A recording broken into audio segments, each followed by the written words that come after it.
Monsieur Serchion, vous êtes ancien chercheur français au CNRS. Je vous remercie infiniment d'avoir eu la gentillesse d'accorder cet entretien à la radio francophone iranienne.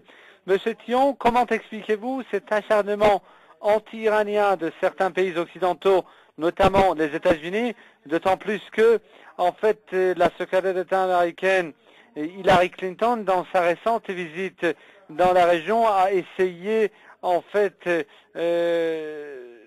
de monter le climat en quelque sorte contre l'Iran. Oui, vous savez, c'est un vieux mécanisme.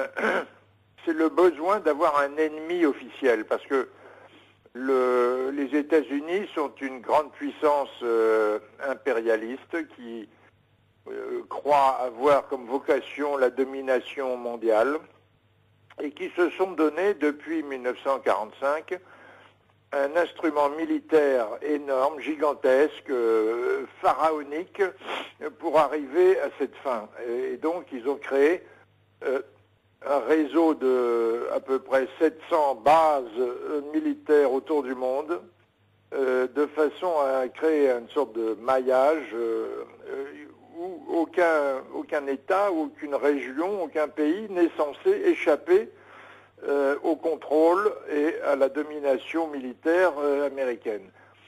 Donc, à partir du moment où il existe un ou plusieurs gouvernements qui essayent d'échapper, qui essayent de se libérer de cette emprise, qui arrivent même à se libérer de cette emprise, alors du coup, toute la propagande, toute la machine de justification de l'existence de ce réseau impérialiste se met en route et on le traite d'ennemi public, de nouvel Hitler, enfin il y a toute une rhétorique bien rodée qui a servi longtemps contre les soviétiques et qui resserre maintenant exactement pareil. On n'a pas changé ni un mot ni une virgule à tous ces discours-là. Pour stigmatiser l'Iran qui ne veut pas manifestement en passer par l'esclavage que veulent imposer les Américains.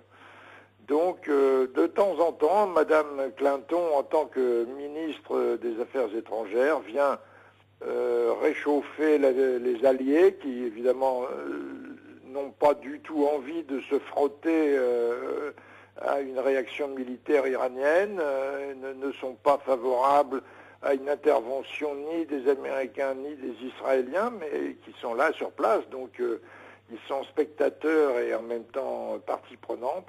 Elle vient leur dire de hausser le ton, de sonner les trompettes et d'essayer de faire peur aux Iraniens. Et évidemment, ça ne réussit jamais, donc il faut recommencer tous les 6 mois. On cherche en fait à adopter une politique visant à diviser les pays de la région, à en fait présenter l'Iran comme une menace et également à miner les relations entre l'Iran et les pays de la région, d'autant plus que Hillary Clinton a tenté lors de sa récente visite dans la région d'obtenir le soutien de certains pays arabes contre l'Iran. Qu'est-ce que vous en pensez? Mais je pense qu'elle utilise une rhétorique et des schémas intellectuels qui sont exactement ceux qu'utilisaient ses prédécesseurs il y a 40 ans à l'égard de Moscou. Et il suffit qu'ils reprennent les discours de l'époque, qui changent Moscou par Téhéran, l'URSS par Iran, et ils peuvent tenir exactement les mêmes discours